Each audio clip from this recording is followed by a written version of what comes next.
Parte 3. Amor. Capítulo 8. 2 lobos no coração. Todos os seres sensíveis se desenvolveram pela seleção natural de maneira que as sensações agradáveis lhes servissem de guia, especialmente o prazer, gerado pela sociabilidade e pelo amor familiar. Charles Darwin. Certa vez ouvi uma história sobre uma índia anciã americana a que se perguntou como havia se tornado tão sábia, feliz e respeitada. Ela respondeu: "Em meu coração vivem 2 lobos, um lobo do amor e o outro do ódio. Tudo depende de qual deles eu alimento a cada dia." Essa lenda me dá certo arrepio. É ao mesmo tempo despretensiosa e esperançosa. Primeiro, o lobo do amor é muito estimado, mas quem de nós também não possui um lobo do ódio dentro de si? Ele está presente tanto em guerras distantes, quanto ao nosso redor, na ira e na agressividade que dirigimos, até mesmo a quem amamos. Segundo a história, sugere que todas as pessoas são capazes, com base em ações cotidianas, de estimular e fortalecer a empatia, a compaixão e a bondade, e também de dominar a hostilidade, o desprezo e a agressividade. O qual são esses lobos e de onde vêm? E o que devemos fazer para alimentar o lobo do amor e matar o do ódio? Este capítulo trata da primeira pergunta. Os próximos 2 exploram a segunda. A evolução no relacionamento. Embora o lobo do ódio renda mais manchetes, o do amor tem sido cuidadosamente educado pela evolução para ser mais forte e mais fundamental para sua natureza mais profunda. No longo caminho, desde os minúsculos esponjas dos mares primitivos até a humanidade de hoje, relacionar-se bem com os outros membros da espécie tem sido de grande ajuda para a sobrevivência. Durante a jornada dos últimos 150 milhões de anos da evolução animal, as vantagens das habilidades sociais foram provavelmente o fator mais influente no desenvolvimento do cérebro. Houve 3 avanços da maior importância, e você se beneficia deles todos os dias. Vertebrados. Os primeiros sinapsidas vieram há cerca de 180 milhões de anos. 30 milhões de anos depois vieram as primeiras aves. Essas datas são aproximadas devido às incertezas nos registros fósseis. Os mamíferos e as aves encararam desafios de sobrevivência semelhantes aos que os répteis e os peixes enfrentaram: habitat hostil e predadores ferozes. Contudo, proporcionalmente ao peso corporal, os mamíferos e as aves têm cérebro maior. Por quê? Os répteis e os peixes geralmente não criam seus filhotes. Na verdade, às vezes, até os comem. E é típico viverem sem um parceiro. Já os mamíferos e as aves criam seus filhotes e, em muitos casos, formam casais, alguns para a vida toda. Usando a linguagem fria da neurociência evolucionária, as exigências computacionais de selecionar um bom par, compartilhar os alimentos e cuidar dos filhotes demandaram maior processamento neural em mamíferos e aves. Um esquilo ou um pardal têm de ser mais espertos que os largatos ou um tubarão, mas capazes de planejar, comunicar-se, cooperar e negociar. Essas são as habilidades corretas que os casais humanos descobrem ser essenciais ao se tornar pais, sobretudo se quiserem permanecer unidos. Primatas. O próximo passo significativo na evolução do cérebro ocorreu com os primeiros primatas, que surgiram mais ou menos 80 milhões de anos atrás. Sua característica determinante era e é grande capacidade de socializar-se. Os macacos, por exemplo, passam até 1/6 de seu dia catando piolhos em outros membros do bando. Curiosamente, em uma espécie estudada, os macacos de Gibraltar, os que ficavam catando liberavam mais estresse do que os que tinham os pelos escarafunchados. Tentei usar esse argumento para conseguir mais cafuné na minha esposa, mas até agora não deu certo. O fator evolucionário preponderante é que, tanto para os primatas machos quanto para as fêmeas, o sucesso social, que reflete a capacidade de relacionamento, gera mais descendentes.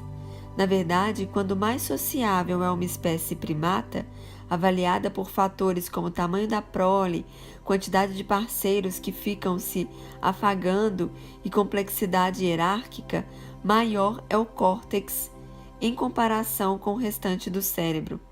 Relacionamentos mais complexos requerem cérebros mais complexos.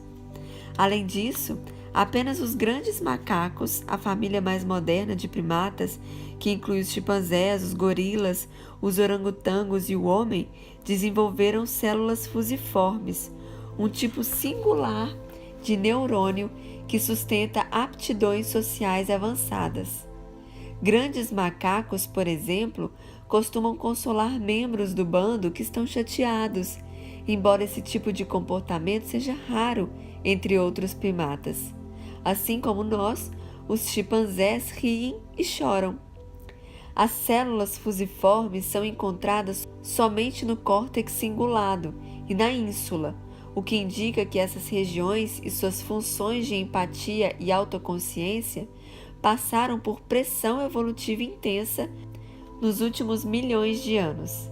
Em outras palavras, os benefícios dos relacionamentos ajudaram a orientar a evolução recente do cérebro dos primatas. O homem. Por volta de 2,6 milhões de anos atrás, nossos ancestrais hominídeos começaram a fazer utensílios de pedra. Desde então, o cérebro triplicou de tamanho, mesmo usando cerca de 10 vezes mais recursos metabólicos do que a quantidade equivalente de músculo. Esse aumento desafiou o corpo feminino a também evoluir, com a finalidade de possibilitar que bebês com cérebros maiores saíssem pelo canal vaginal.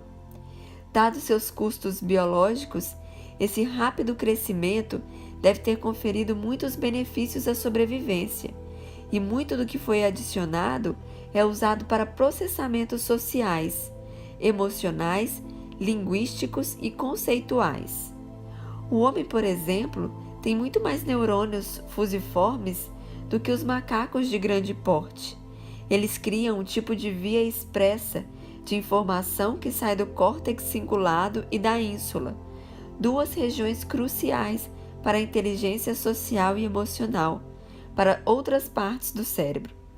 Embora um chimpanzé adulto se saia melhor que uma criança de 2 anos no processo de descoberta do mundo físico, esse pequeno ser humano já é muito mais sabido no que se refere a relacionamentos. Esse processo de evolução neural pode parecer árido e remoto, mas ele se esgotou de diversas maneiras nas lutas diárias de vida e morte por parte de seres como nós.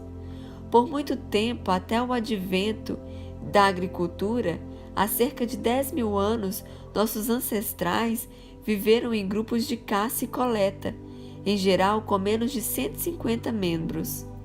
Eles se desenvolveram principalmente no próprio bando, e quando saíam em busca de comida, evitavam predadores e competiam com outros bandos por recursos escassos. Nesse meio hostil, os indivíduos que cooperavam com outros integrantes do grupo viviam mais e deixavam mais descendentes. Além disso, bandos que trabalhavam melhor em equipe superavam os outros na obtenção de recursos, na sobrevivência e na transmissão de genes. Até mesmo pequenas vantagens reprodutivas em única geração acumulam-se significativamente com o passar do tempo.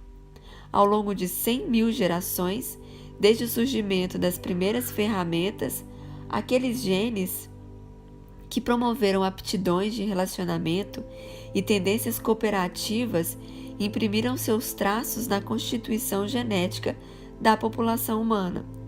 Os resultados podem ser vistos hoje nas bases neurais de muitas características essenciais da natureza humana, incluindo altruísmo, generosidade, preocupação com a reputação, justiça, linguagem, perdão e moralidade e religião. Circuitos de empatia.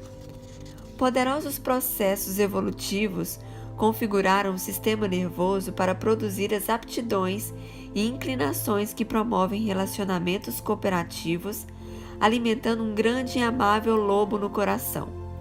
Construindo-se sobre essa sociabilidade geral, as redes neurais relacionadas estimulam a empatia, a capacidade de sentir o estado interior de outra pessoa necessária em qualquer tipo de intimidade verdadeira. Quando não há empatia, seguimos a vida como formigas e abelhas, esbarrando em outras pessoas, mas fundamentalmente sozinhos. O ser humano é de longe a espécie mais empática do planeta. Nossas notáveis habilidades dependem de 3 sistemas neurais que estimulam ações, emoções e pensamentos de outra pessoa. Ações.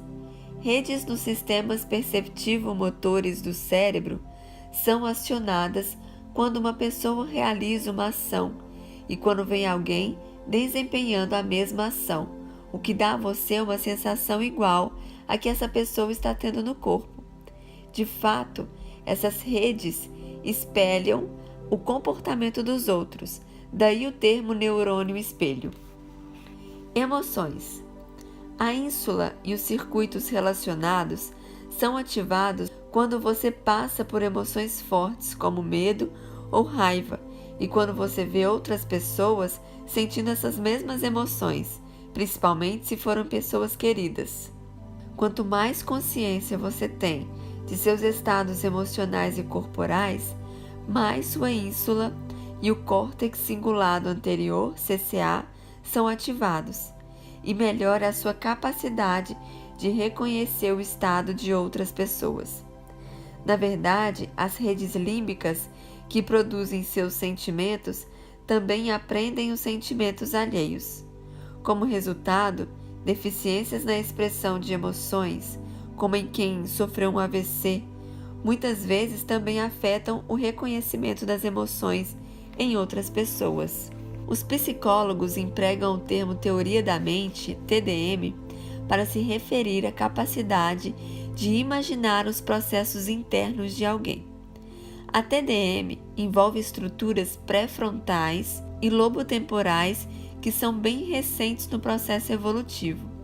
As habilidades da TDM surgem durante o 3º ou 4º ano de vida e não se desenvolvem totalmente até a completa mielinização, o isolamento dos axônios que acelera os sinais neurais ao longo deles, do córtex pré-frontal, no fim da adolescência ou até 20 e poucos anos. Esses 3 sistemas, rastreando as ações, emoções e pensamentos de outras pessoas, ajudam-se mutuamente. Por exemplo, a ressonância sensório-motora e límbica com as ações e emoções alheias lhe dá muitos dados para o processamento característico da teoria da mente. Então, uma vez que você forma uma suposição baseada em fatos, geralmente em apenas alguns segundos, experimenta no corpo e nos sentimentos. Trabalhando juntos, esses sistemas os ajudam a compreender de dentro para fora como é ser outra pessoa. No próximo capítulo, ensinaremos diversas maneiras de fortalecê-los. Amor e vínculo. À medida que o cérebro humano evolui e aumenta de tamanho, o período da infância passou a durar mais. Consequentemente, os bandos hominídeos foram obrigados a desenvolver maneiras de manter seus integrantes unidos por muitos anos, pois, segundo o provérbio africano, tinham de preservar uma aldeia inteira para educar uma criança, e então passar adiante os genes do bando. Para isso, o cérebro adquiriu circuitos elétricos e neuroquímicos poderosos para gerar e manter o amor e o vínculo. Esse é o fundamento físico sobre o qual a mente constituiu suas experiências de romance, angústia e afeto profundo, bem como seus laços com os familiares. Obviamente, o amor vai muito além do cérebro. A cultura, o sexo e a psicologia pessoal também têm grande influência. No entanto, muitas pesquisas em neuropsicologia do desenvolvimento trouxeram esclarecimentos sobre por que o amor pode tomar rumos tão errados e como endireitá-los. Amar é bom. O amor romântico está presente em quase todas as culturas humanas, o que nos leva a concluir que está enraizado em nossa natureza biológica e também bioquímica. Embora as endorfinas e a vasopressina estejam envolvidas na neuroquímica da união e do amor, o papel mais determinante é exercido provavelmente pela ocitocina. Esse neuromodulador e hormônio produz sentimentos de afeto e carinho e está presente em mulheres e homens, mas em maior quantidade nas primeiras. A ocitocina estimula o contato nos olhos nos olhos, aumenta a confiança, suprime a excitação da amígdala cerebelar e promove comportamentos de aproximação, e deixa as mulheres mais propensas a comportamentos que envolvem cuidado e proteção, como defender a prole em situações de estresse. Tal reação também é conhecida pelo termo em inglês Tend and Briefed. Redes neurais distintas lidam com paixões fugazes em relacionamentos de longo prazo. Em seus estágios iniciais, é normal que um relacionamento romântico seja dominado por recompensas intensas, muitas vezes inconstantes, que usam expressivamente redes neurais envolvidas com a dopamina. Mais adiante, o relacionamento segue gradualmente para realizações mais estáveis, que contam com a ocitocina e os sistemas relacionados. Mesmo assim, entre casais juntos há muito tempo e que ainda estão profundamente apaixonados, pequenas cutucadas contínuas de dopamina mantêm estimulados os centros de prazer do cérebro de cada um dos parceiros. Perder um amor dói muito. Além de buscar o prazer do amor, tentamos evitar o sofrimento de terminá-lo. Quando há um rompimento, parte do sistema límbico das pessoas envolvidas é acionada, a mesma parte que é ativada quando são feitos investimentos de alto risco que podem acabar muito mal. A dor física e a dor social têm como base sistemas neurais sobrepostos. Pode-se dizer, literalmente, que a rejeição dói. Filhos e vínculos. Quando associados com outras influências, como psicológicas, culturais e circunstanciais, esses fatores neurológicos frequentemente resultam compreensivelmente em bebês. Nesse caso, também, a ocitocina incentiva a criação de laços, sobretudo na mãe. As crianças evoluíram para ser amadas e os pais para amar, uma vez que ligações fortes favorecem a sobrevivência na natureza. O sistema de apego conta com diversas redes neurais que lidam com empatia, autoconsciência, atenção, controle de emoções e motivação, para tecer fortes ligações entre a criança e os pais. As experiências recorrentes que uma criança pequena tem com seus cuidadores passam por essas redes neurais, moldando-as e, portanto, configurando a maneira como a criança se relaciona com os outros e se sente em relação a si. Espera-se que dê tudo certo, mas essas experiências ocorrem numa idade em que as crianças estão mais vulneráveis e seus pais geralmente mais estressados e exaustos, o que cria desafios internos. O relacionamento humano entre pais e filhos é singular no reino animal e tem um poder particular de determinar como cada um de nós busca e expressa o amor quando adulto. No próximo capítulo, aprenderemos a lidar com as formas como você pode ter sido afetado. O lobo do ódio. Nosso passado evolutivo exclusivo nos tornou incrivelmente cooperativos, empáticos e amorosos. Então, por que a história do homem é tão cheia de egoísmo, crueldade e violência? Fatores econômicos e culturais, sem dúvida, têm um papel nisso. Contudo, passando por diversos tipos de sociedade, caçadora, coletora, agrária e industrial, comunista e capitalista, oriental e ocidental, na maior parte dos casos, a história é basicamente a mesma.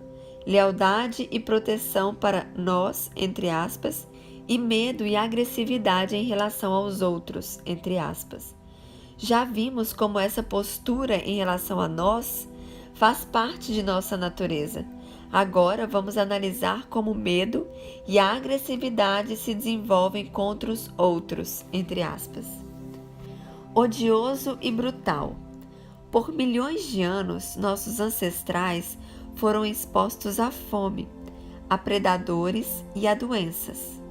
Para piorar, as oscilações climáticas trouxeram períodos terríveis de seca e eras do gelo, intensificando a competição por recursos escassos. De modo geral, essas condições adversas mantiveram as populações hominídeas e humanas essencialmente niveladas, a despeito dos aumentos potenciais de 2% ao ano. Em meios hostis como aqueles, era vantajoso para nossos ancestrais, do ponto de vista reprodutivo, ser cooperativo dentro do próprio grupo, mas agressivo em relação aos outros. A cooperação e a agressividade evoluíram de maneira sinérgica. Ambos, com maior cooperação entre seus membros, obtinham melhor resultado quanto à agressividade, e a agressividade entre bandos demandava cooperação dentro dos bandos. Assim como a cooperação e o amor, a agressividade e o ódio também desenvolveram diversos sistemas neurológicos. Veja a seguir. Na maior parte dos casos, a agressividade é uma resposta à sensação de ameaça, que inclui até mesmo sentimentos sutis de inquietação ou ansiedade. Pelo fato de a amígdala ser preparada para registrar ameaças e ser cada vez mais sensibilizada por aquilo que concebe, muitas pessoas se sentem cada vez mais ameaçadas com o passar do tempo e, portanto, mais agressivas. Quando o sistema SNS-HPA é ativado, se você escolhe lutar em vez de fugir, o fluxo sanguíneo aumenta nos músculos dos seus braços para bater, ocorre a piloereção, quando os pelos ficam eriçados, levando-o a ficar mais ameaçador em relação a um possível agressor ou predador, e o hipotálamo pode, em caso extremo, desencadear reações de raiva.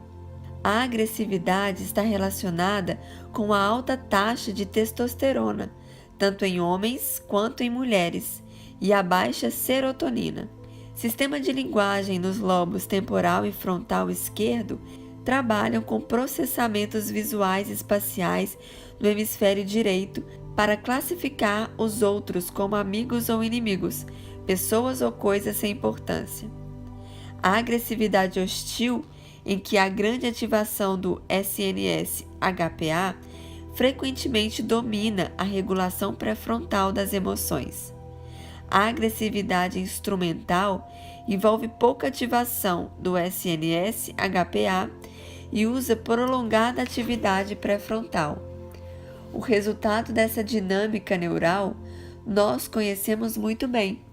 Cuide bem dos seus e tema, despreze e ataque os outros. Pesquisas revelam que a maioria dos bandos modernos que caçavam e colhiam, que oferecem fortes indícios dos meios sociais onde os nossos antepassados se desenvolveram, mantinham-se em constante conflito com outros grupos. Essas lutas, ao mesmo tempo em que não tinham o impacto e o terror das guerras atuais, eram, na verdade, muito mais letais. 1 a cada 8 homens morria em conflito, contra 1 a cada 100 nas guerras do século XX. O cérebro ainda possui essas habilidades e tendências, e está a serviço nas rodinhas formadas no pátio da escola, na política da empresa e na violência doméstica. A competição saudável, a assertividade, a defesa veemente de alguém ou de uma causa importante diferem muito da agressividade hostil. Na escala maior, nossas tendências agressivas abastecem o preconceito, a opressão, a limpeza étnica e a guerra. Muitas vezes essas inclinações são manipuladas, como na demonização dos outros, na clássica justificativa para o controle autoritário. Porém, essas manipulações não seriam nem de perto tão bem-sucedidas se não fosse pelo legado da agressividade entre os grupos em nossa história evolutiva. O que ficou de fora? O lobo do amor enxerga um vasto horizonte, com todos os seres fazendo parte do círculo nós. Esse círculo encolhe para o lobo do ódio, de modo que apenas seu país, sua tribo, seus amigos ou familiares, ou em caso extremo somente ele mesmo, são considerados nós, cercados por multidões ameaçadoras de outros.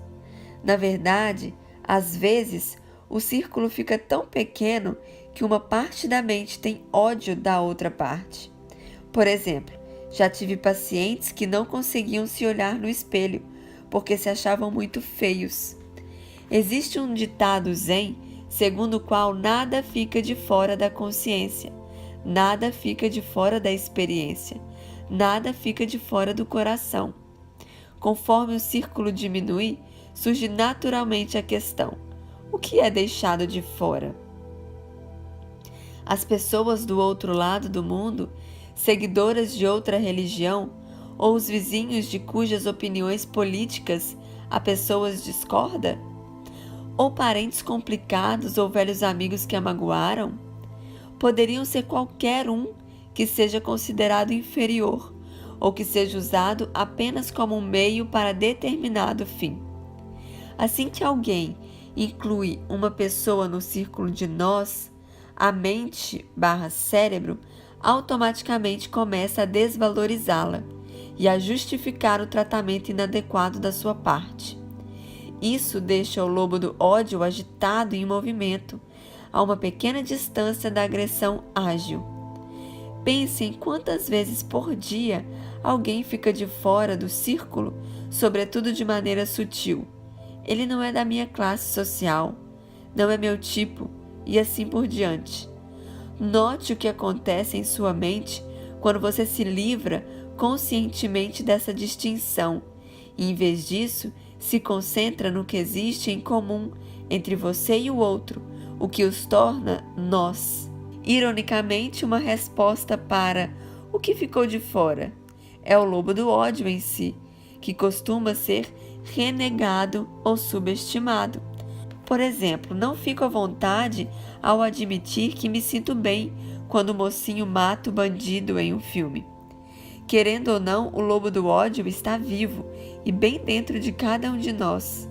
É fácil ouvir a notícia de um assassinato horrível em outro estado ou de um ato de terrorista e tortura de outro lado do mundo, ou mesmo de formas mais amenas, de maus tratos contra pessoas conhecidas, e balançar a cabeça pensando: o que é de errado com essas pessoas? Só que essas pessoas, na verdade, somos nós. Todos nós temos o mesmo DNA básico. Não reconhecer a agressividade como parte de nossa característica genética constitui certa ignorância, que é a raiz do sofrimento. De fato, como vimos há pouco, os intensos conflitos entre grupos auxiliaram a evolução do altruísmo em cada grupo. O lobo do ódio ajudou a dar à luz o lobo do amor.